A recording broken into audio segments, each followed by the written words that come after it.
Hello student. हम लोगों ने लास्ट वीडियो में वेन डायग्राम के कॉन्सेप्ट को समझा था। मेरे ख्याल से आपको अच्छी तरह समझ में आ गया होगा। फिर भी आज हम लोग वेन डायग्राम के कॉन्सेप्ट को कंटिन्यू करते हैं, ठीक है। कल जो हम लोगों ने वेन डायग्राम का कॉन्सेप्ट पढ़ा था वो सिर्फ 2 सेट तक का पढ़ा था, है ना। 3 सेट के लिए भी हम लोग वेन डायग्राम देख लेते हैं, ठीक है। बहुत डिफरेंट नहीं है, 2 के जगह पे 3 सेट आ जाएंगे। वेन डायग्राम का बेसिक कॉन्सेप्ट कल हम लोगों ने ऑलरेडी देख ही लिया था, ठीक है। सो उसी पार्ट को हम लोग कंटिन्यू करते हैं, ठीक है। हम लोगों ने ऑलरेडी देखा था कि जो हमारा रेक्टेंगल होगा वो हमेशा यूनिवर्सल सेट को रिप्रेजेंट करेगा। जो हमारा रेक्टेंगल होगा वो यूनिवर्सल सेट को रिप्रेजेंट करेगा, ठीक है। और कोई भी सेट जो होगा वो यूनिवर्सल सेट के अंदर होगा और वो हमेशा सर्कल से डिनोट होगा। अब मान लीजिए यहाँ पे एक सेट है तो एक सर्कल, 2 सेट है तो 2 सर्कल, ठीक है। एक सेट है तो एक सर्कल और 2 सेट है तो 2 सर्कल आपके रहेंगे, है ना। अगर 3 सेट है तो 3 सर्कल, ठीक है। सो अब 3 सेट अगर जनरली रहते हैं तो हम लोग ऐसे डिनोट करते हैं। ये देखिए 3 सेट आ गए ना आपके ABC। अब इसमें आपको मैं बता दे रहा हूँ कि कौन सा पार्ट क्या रिप्रेजेंट कर रहा होगा, ठीक है। अगर आपसे बोल रहा है कि what is A union B union C, अगर आपसे कोई पूछ रहा है what is A union B union C, A union B union C, तो इसमें A union B union C क्या होगा, यानी कि तीनों सेट के एलिमेंट का combination A union B union C, ठीक है। तीनों सेट के एलिमेंट का combination. So A union B में क्या आएगा, ए यूनियन बी में आएगा ये पूरा, है ना। ये पूरा आएगा ए यूनियन बी के अंदर, ये पूरा आएगा।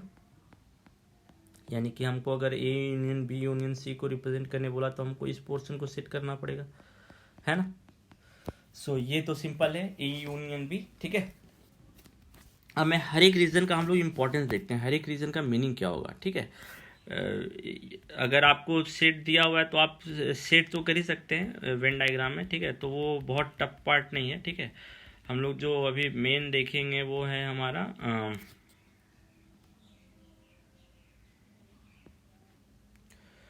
कि हर एक रीजन क्या रिप्रेजेंट कर रहा है, ठीक है। जैसे मान लीजिए अब ये रीजन अगर हम लोग डिस्कस करें, ये रीजन, ये वाला रीजन, ये रीजन क्या रिप्रेजेंट कर रहा है वो हमको अगर देखने बोला जाए तो ये रीजन क्या रिप्रेजेंट कर रहा है। आप मेरे ख्याल से देख सकते हैं ये कॉमन एरिया है।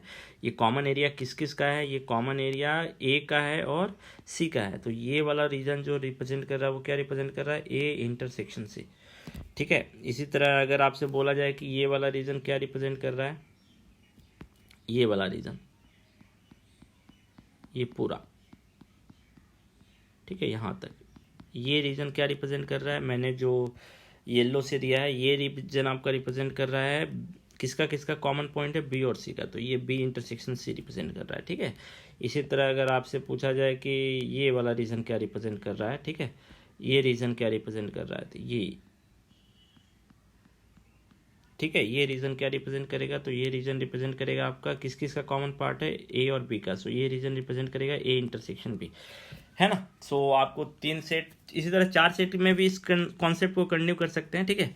अब लेकिन ये वाला पोर्शन जो है ये क्या रिप्रेजेंट करेगा वो अब हमको समझना होगा। ये जो है इस पोर्शन को अगर हम देखें, इस पोर्शन को, ये इसके लिए हम लोग को एक अलग कलर यूज़ करना होगा जो देख सकते हैं इसलिए, ओके। हाँ, इस पे आते हैं। ये वाला पोर्शन, ये वाला पोर्शन सिर्फ क्या रिप्रेजेंट कर रहा होगा ये हमको देखना होगा। ये वाला पोर्शन सिर्फ, अब मेरे ख्याल से आपको समझ में आ रहा होगा हम किस रीजन के बारे में डिस्कस कर रहे हैं। तो ये वाला पोर्शन देखिए ऐसा पोर्शन है जो ए में भी है, बी में भी है, सी में भी, बट ये कॉमन पोर्शन है। So this portion is what, A intersection B intersection C. आपको ऑलरेडी पता है ये एसोसिएटिव होता है तो हम ब्रैकेट यहाँ भी लगा सकते हैं, बी और सी में भी लगा सकते हैं, इसमें कोई प्रॉब्लम नहीं है, ठीक है। आप या फिर आप ब्रैकेट हटा भी सकते हैं क्योंकि तीनों से सेम ही आंसर आएगा, है ना। सो ये वाला पोर्शन जो है A intersection B intersection C represent करेगा। तो मेरे ख्याल से आपको मैंने कुछ पार्ट बता दिए कि अगर 3 सेट है तो कौन सा पोर्शन क्या रिप्रेजेंट करेगा, ठीक है। अब इसी में हम लोग थोड़ा सा आगे जाते हैं, और भी है हमारे पास, ठीक है। हम लोग देखिए अब उल्टा जा रहे हैं। अभी तक हम लोगों ने देखा था क्या, सेट दिया हुआ है हम उसके अकॉर्डिंगली वेन डायग्राम में सेट करते थे रीजन। अब क्या है, रीजन दे दिया है। अब हम लोग को ये पहचानना है कि ये कौन से सेट को रिप्रेजेंट कर रहा है, किस तरह का सेट होगा ये, ठीक है, ये हम लोग को देखना रहता है, ठीक है। तो अब ये मेरे ख्याल से आपको समझ में आ गया होगा, ठीक है। अब इसी में और भी थोड़ा सा आगे जाते हैं हम लोग।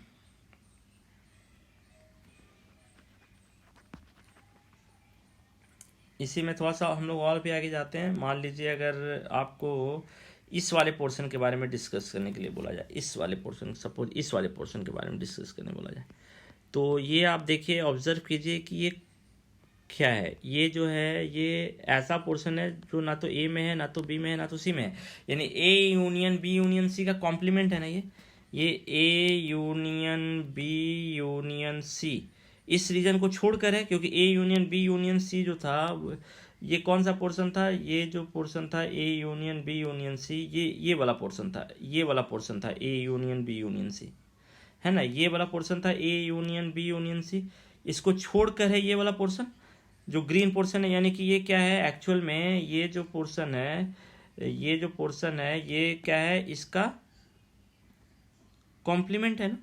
तो हम बोल सकते हैं जो ग्रीन वाला पोर्शन है वो क्या है, A union B union C का कॉम्प्लीमेंट है ना, which is not in A union B union C, ठीक है। सो जो बाहर वाला पोर्शन था वो था A union B union C whole complement. तो ये चीज़ आपको आइडेंटिफाई करना आना चाहिए, ठीक है, दोनों तरफ से। अगर सेट दिया हुआ है तो क्या वेन डायग्राम होगा, अगर वेन डायग्राम दिया हुआ है तो क्या सेट के फॉर्म में होगा, ये दोनों चीज़ आपको आना चाहिए, ठीक है। नेक्स्ट हम लोग देखते हैं, नेक्स्ट हम लोग इसी में कंटिन्यू करते हैं। मान लीजिए अगर आपको रिप्रेजेंट करने बोला जाए ये वाला पोर्शन, ये तो ए है, ये बी है और ये सी था, है ना, ये वाला पोर्शन आपसे रिप्रेजेंट करने बोला जाए कि ये वाला पोर्शन क्या रिप्रेजेंट कर रहा है, ये वाला पोर्शन। मेरे ख्याल से आप बता सकते हैं ये कौन सा पोर्शन रिप्रेजेंट कर रहा है। ये ऐसा पोर्शन है जो ना तो ए में है, ना तो बी में है, ना तो सी, सॉरी ए में नहीं है, बी में नहीं है, बट सी में है, बट ऐसा पोर्शन जो सिर्फ सी में है, यानी ये वाला पोर्शन जो है एग्जैक्टली सी, हम बोल सकते हैं ना ये जो पोर्शन है वो एग्जैक्टली सी है, हम बोल सकते हैं ना ये वाला जो पोर्शन है वो एग्जैक्टली सी है ना। सो ये जो पोर्शन है ये है हमारा एग्जैक्टली सी, ठीक है। इसी तरह ये वाला पोर्शन जो है, अगर इसको हम लोग देखें, ये वाला पोर्शन, ये वाला पोर्शन क्या है, एग्जैक्टली बी। और इसी तरह अगर हम लोग देखें ये वाला पोर्शन को, तो ये वाला पोर्शन क्या है, ये वाला पोर्शन एग्जैक्टली ए का पोर्शन है। तो ये आपको पता होना चाहिए एग्जैक्टली ए का मतलब क्या है, एग्जैक्टली बी का मतलब क्या है, और एग्जैक्टली सी का मतलब क्या है। एग्जैक्टली ए, देखिए सिर्फ ए बोलने का मतलब क्या है, ए, इसका मतलब ए तब कहाँ तक आ जाएगा, ए बोलने का मतलब है कि ए जो है यहाँ तक है, ये पूरा पोर्शन ए है, बट एग्जैक्टली ए बोलने का मतलब सिर्फ ब्लू रीजन, है ना। इसी तरह एग्जैक्टली बी अगर बोल रहे हैं तो जो ये कलर है ये एग्जैक्टली बी है, बट अगर हम सिर्फ बी बोले तो बी का मतलब ये पूरा सर्कल। इधर एग्जैक्टली सी अगर हम बोल रहे हैं तो सी का मतलब है पूरा ये, बट एग्जैक्टली अगर सी बोल रहे हैं तो जो ग्रीन पोर्शन है वो है एग्जैक्टली सी का पोर्शन, ठीक है। तो एग्जैक्टली सी और सी दोनों में अंतर है, तो आपको अपने क्वेश्चन में देखना होगा कि क्या बोला गया है, सी बोला गया है, एग्जैक्टली सी बोला गया है, ठीक है, ये दोनों इंपॉर्टेंट है। तो अब अगर आपसे पूछा जाए कि एग्जैक्टली बी को अगर हम सेट में लिखेंगे तो कैसे लिखेंगे, बेसिक कॉन्सेप्ट से आप बता सकते हैं एग्जैक्टली बी को अगर हम सेट के फॉर्म में लिखने जाएं तो कैसे लिखेंगे, ठीक है। तो ये आप थोड़ा सा मुझे मेरे ख्याल से आप बता सकते हैं एग्जैक्टली बी कैसे लिख सकते हैं, ठीक है, बहुत टफ पार्ट नहीं है, एग्जैक्टली बी आप लिखना आसान है, ठीक है। सो आप खुद से ट्राई कीजिएगा, ठीक है। तो एग्जैक्टली बी, अदरवाइज हम लोग वीडियो क्लास लेंगे उसमें हम लोग डिस्कस करेंगे, बट आप खुद से ट्राई कीजिएगा एग्जैक्टली बी को हम लोग सेट फॉर्म में कैसे लिख सकते हैं। जैसे इसको हम लोगों ने सेट फॉर्म में लिखना देखा था ना, इसको सेट फॉर्म में क्या लिख सकते हैं, सिर्फ बीच वाले को सेट फॉर्म में क्या लिख सकते हैं, ये भी हमने देखा था। तो वैसे ही एग्जैक्टली बी या एग्जैक्टली सी या एग्जैक्टली ए को अगर सेट फॉर्म में अगर हमको लिखना रहे तो कैसे लिखेंगे, ठीक है। तो ये चीज़ आप थोड़ा सा ध्यान दीजिएगा, ठीक है।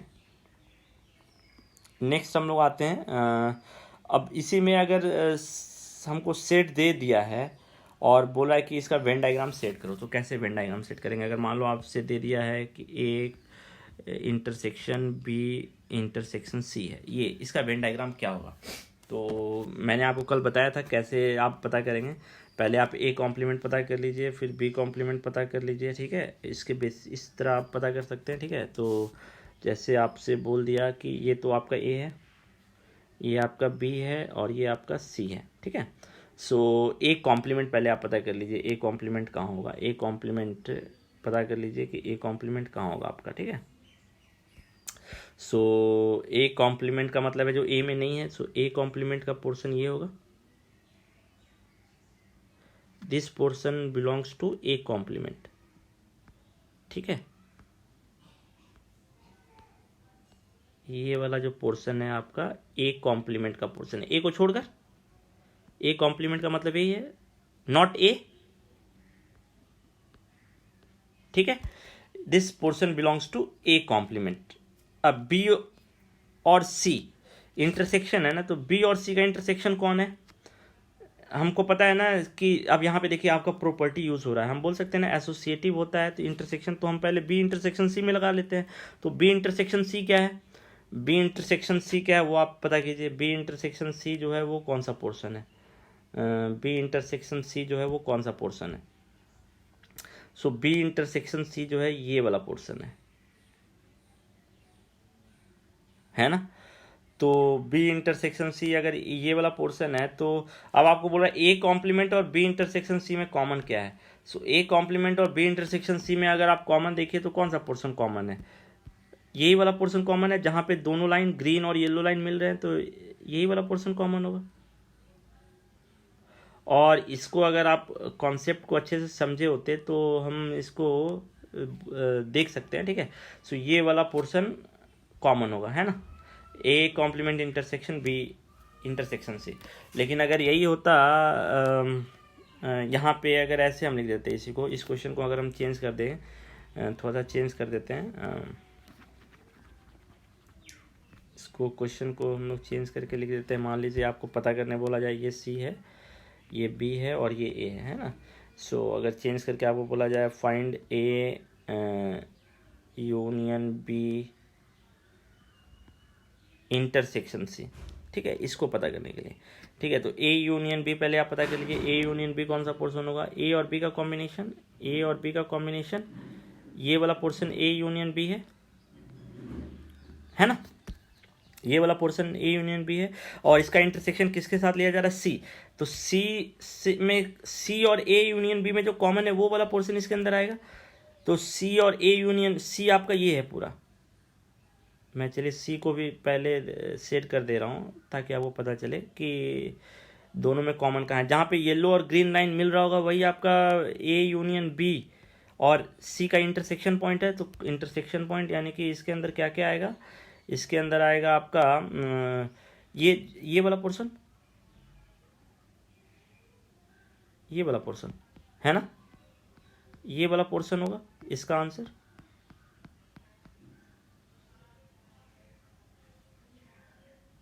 है ना। सो मेरे ख्याल से आपको समझ में आ गया होगा कि कैसे हम पता करेंगे। चलिए एक डिफरेंस का भी एग्जांपल ले लेते हैं हम लोग, ठीक है। इसमें हम लोग एक एग्जांपल जो है वो डिफरेंस का भी ले लेते हैं, ठीक है। एक एग्जांपल जो है वो हम लोग डिफरेंस का भी ले लेते हैं।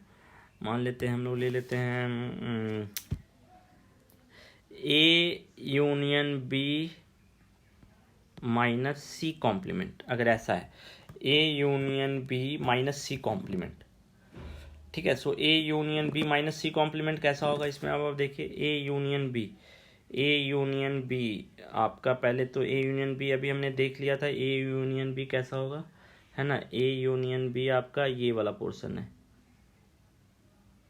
ये वाला पोर्शन आपका क्या है? ए यूनियन बी है ना, ये वाला पोर्शन आपका ए यूनियन बी है, ठीक है। अब सी कॉम्प्लीमेंट क्या होगा? पहले आप वो देखिए, सी कॉम्प्लीमेंट होगा, सी कॉम्प्लीमेंट पहले हम लोग को आइडेंटिफाई करना होगा सी कॉम्प्लीमेंट कौन सा पोर्शन होगा। ये तो ए था, ये बी था और ये सी था। तो सी कॉम्प्लीमेंट का मतलब जो सी में नहीं है, ये वाला पोर्शन,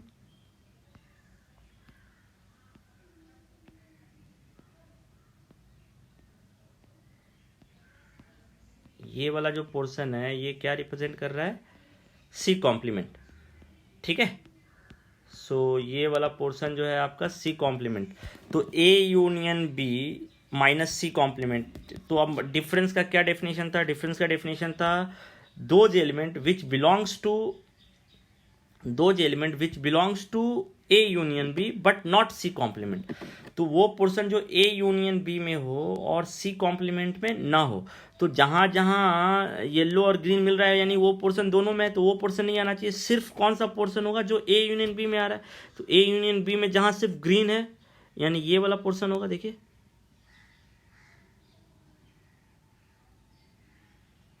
ये वाला पोर्शन होगा। आपको डेफिनेशन यहाँ यूज करना पड़ा है ना। वो रीजन जो ए यूनियन यानी those element which belongs to A union B but does not belongs to C complement, यानी वो एरिया जो ए यूनियन बी में है बट सी कॉम्प्लीमेंट का एरिया नहीं है। तो सी कॉम्प्लीमेंट का एरिया तो आपको दिख रहा है, येलो और ग्रीन है, वो दोनों का एरिया है, बट सिर्फ ए यूनियन बी का एरिया कौन है, ए यूनियन बी का एरिया सिर्फ जो रेड से हमने किया है ना।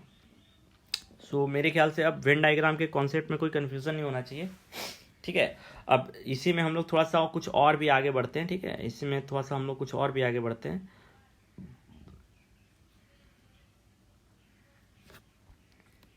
हम लोग कौन सा पोर्शन देख रहे हैं वो देख लीजिए। हम लोग जो पोर्शन देखेंगे, ठीक है। अब जैसे देखिए ए यूनियन बी, सॉरी, हम लोग कुछ अब वेन डायग्राम से कुछ चीज़ हम लोग प्रूव भी कर सकते हैं। जैसे ए माइनस बी है and A intersection B complement है, दोनों का वेन डायग्राम हम लोग ड्रॉ करते हैं और ऑब्जर्व करते हैं कि दोनों के वेन डायग्राम में क्या सिमिलरिटी है। इससे हम लोग कुछ पोर्शन याद भी कर सकते हैं, है ना, और ये याद रखेंगे तो अधिक अच्छा रहेगा, ठीक है। सो हम लोग पहले तो दोनों का वेन डायग्राम ड्रॉ करते हैं। तो रेक्टेंगल इसके लिए ले लेते हैं और इसके अंदर दो सर्कल,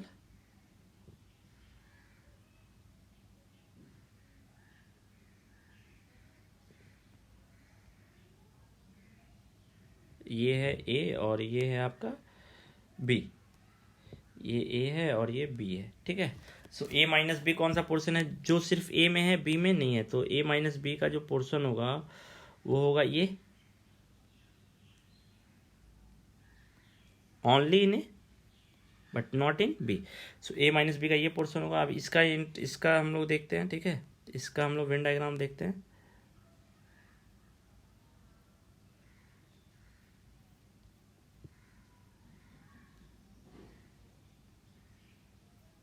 ओके, सो अब ए और बी हम लोग ड्रॉ करते हैं, ठीक है।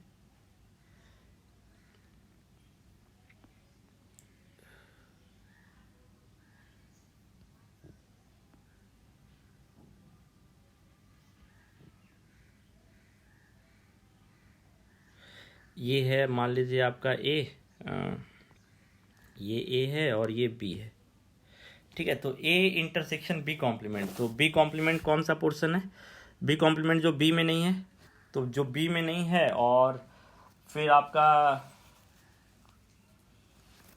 ए बी में नहीं है, यानी कि बी में नहीं है यानी कौन सा पोर्शन होगा, बी में नहीं है यानी कि ये वाला पोर्शन होगा,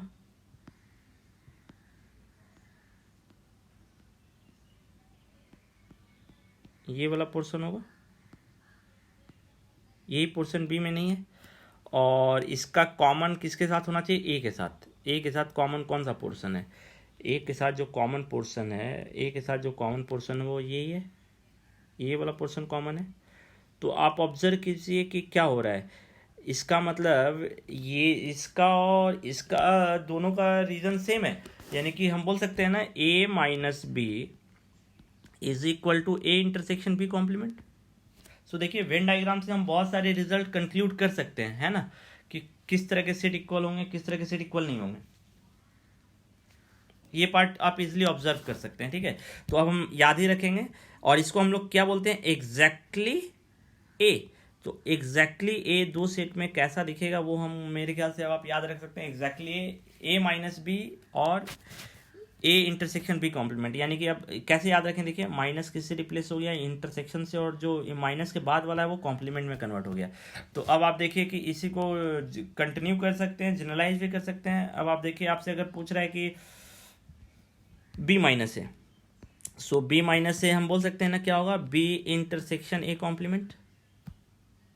अब इसी तरह अगर आपसे कोई बोल रहा है ए यूनियन बी माइनस सी, तो अब आप लिख सकते हैं ना इसको इसके कॉन्सेप्ट से। देखिए ये ए का बी का काम कर रहा है और ये ए का काम कर रहा है, तो ये क्या हो जाएगा, A union B intersection C complement. So हम देखिए डिफरेंस से बाहर निकल गए, है ना। तो ये एक इंपॉर्टेंट टूल हो गया। तो ये हमारा एक इजी कॉन्सेप्ट हो गया कि डिफरेंस से हम कैसे इंटरसेक्शन और कॉम्प्लीमेंट में कन्वर्ट हो सकते हैं, है ना। डिफरेंस जो है वो एक टिपिकल नोटेशन है सेट में, जो जिस सेट पे हम जनरली ऑपरेशन जानते हैं वो है हमारा यूनियन एंड इंटरसेक्शन। उसकी हमने बहुत सारी प्रॉपर्टी भी पढ़ी है। तो बेहतर है कि जब भी हम सेट को रिप्रेजेंट करें, डिफरेंस में ना रिप्रेजेंट करके हम लोग यूनियन एंड इंटरसेक्शन के कॉन्सेप्ट का यूज़ करें, है ना। सो ये एक हमारा इंपॉर्टेंट पार्ट हो गया, ये याद रखिएगा, ठीक है। जहाँ भी डिफरेंस है उससे हम कैसे बाहर निकल सकते हैं, ठीक है। आज जो हम लोग पढ़ेंगे कुछ नया कॉन्सेप्ट पढ़ेंगे, ठीक है। वो है हमारा क्योंकि हम लोग जो पढ़ेंगे वो एप्लीकेशन अब पढ़ने जा रहे हैं हमने, यानी अभी तक जितना भी सेट पढ़ा है उसका हम लोग एप्लीकेशन पढ़ेंगे, ठीक है। सो एप्लीकेशन वाला पार्ट क्या है वो समझिए आप, ठीक है। एप्लीकेशन वाला पार्ट क्या है, हम लोग हर एक जो नोटेशन है उसका अगर सेंटेंस हम हर एक नोटेशन का क्या होगा वो हम लोग समझेंगे। अब जैसे अगर लिखा हुआ है ए यूनियन बी लिखा हुआ है ना, इसको हम लोग सेंटेंस फॉर्म में कन्वर्ट करेंगे तो इसको क्या पढ़ते हैं, बहुत ए और बी पढ़ते हैं, ऐसे भी लिखा जाता है, या फिर एटलीस्ट वन ऑफ देम, अगर दो है तो एटलीस्ट वन ऑफ देम, अगर ऐसा भी लिखा हुआ है आपको पता होना चाहिए वहाँ कितने सेट हैं।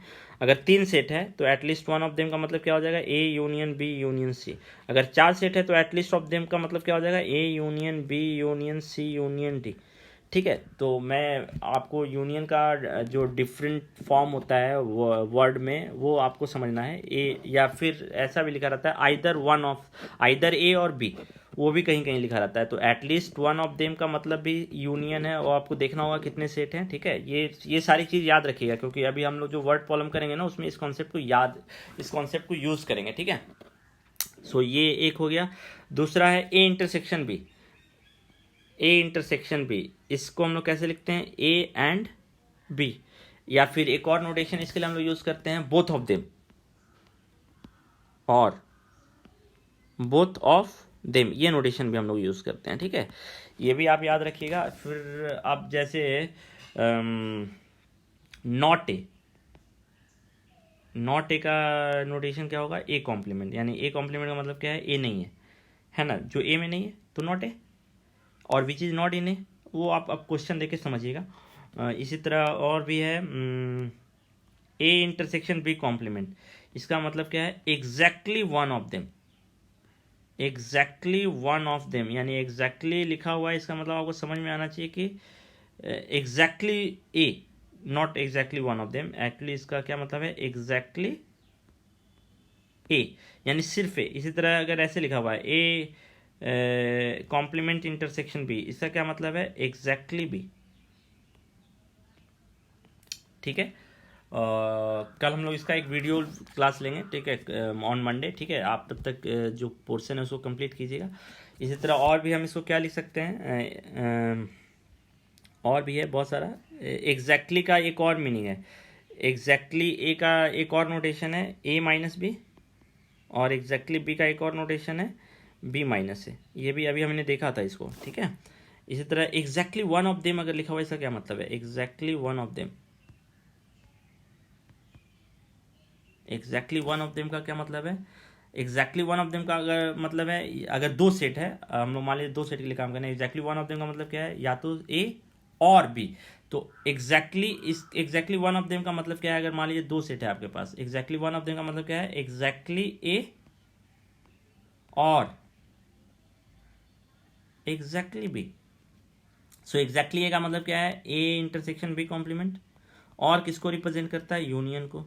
एग्जैक्टली बी का मतलब क्या है, ए कॉम्प्लीमेंट इंटरसेक्शन बी।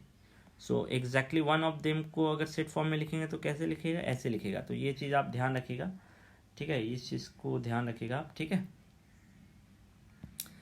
ये हमारा एक इम्पॉर्टेंट कॉन्सेप्ट हो गया इसमें, ठीक है। ये सारे वर्ड प्रॉब्लम हम लोग यूज़ करेंगे, ठीक है। सो आज हम लोगों ने ये सारे पार्ट देखे, ए यूनियन बी का वर्ड में कैसे लिखेंगे, ए इंटरसेक्शन बी को वर्ड में कैसे लिखेंगे, नॉट ए को वर्ड में कैसे लिखेंगे, ठीक है। नाइदर ऑफ देम, जैसे नाइदर ऑफ देम लिखा हुआ है, मान लीजिए दो ही सेट है हमारे पास और लिखा हुआ है नाइदर ऑफ देम, यानी कि neither A nor be, neither of them यानी कि ना तो ए ना तो बी। तो अब आप देखिए इसका मतलब ना तो ए ना तो बी यानी ए और बी को छोड़कर, यानी कि ए यूनियन बी का कॉम्प्लीमेंट।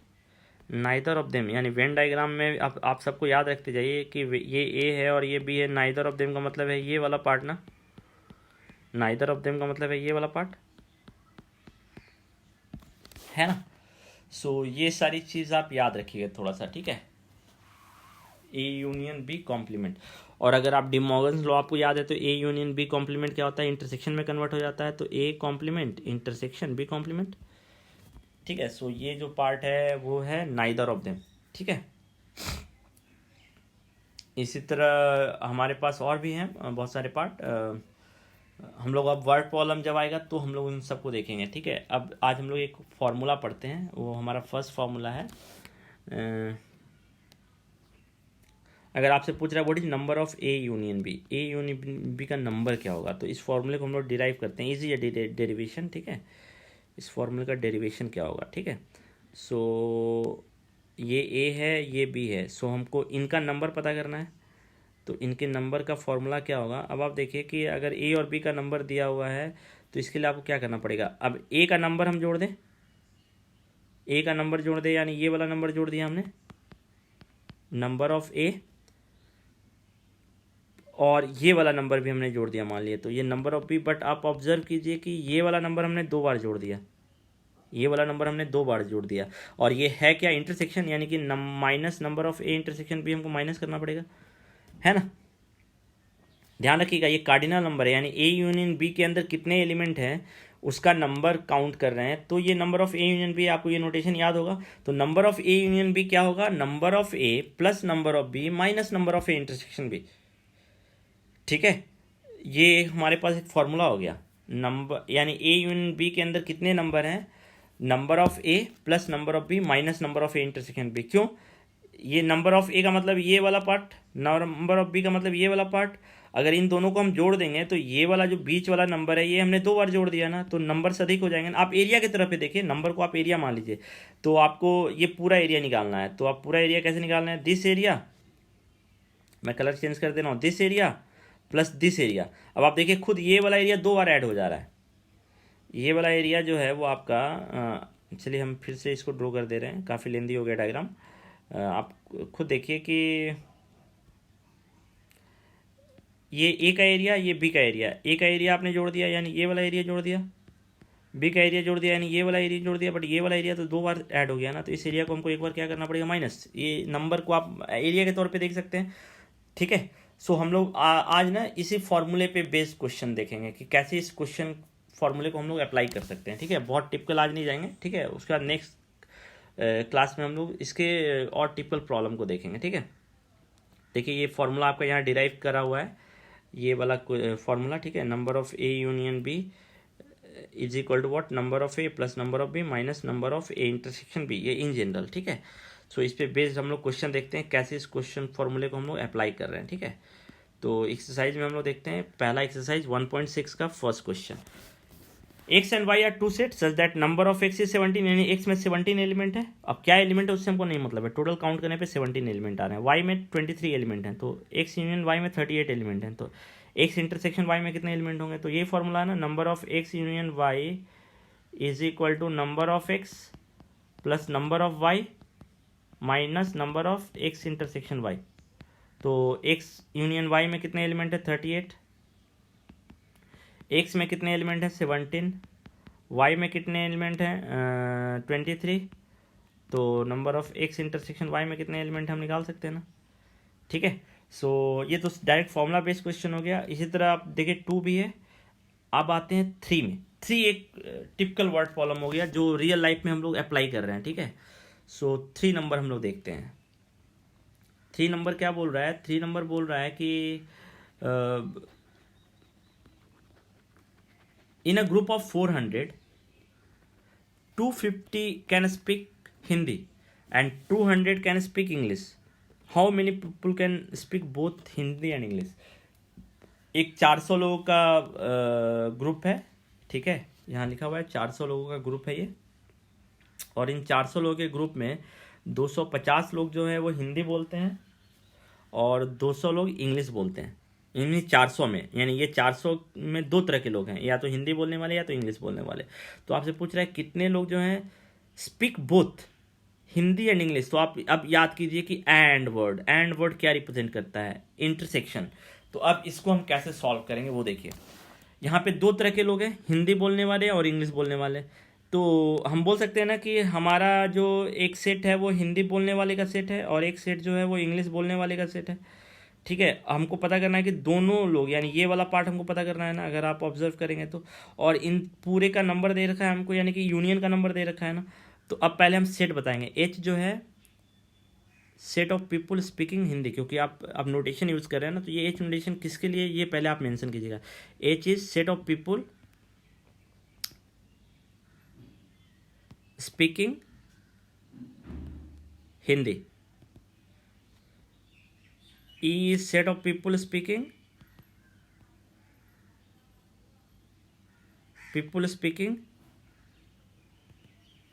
इंग्लिश,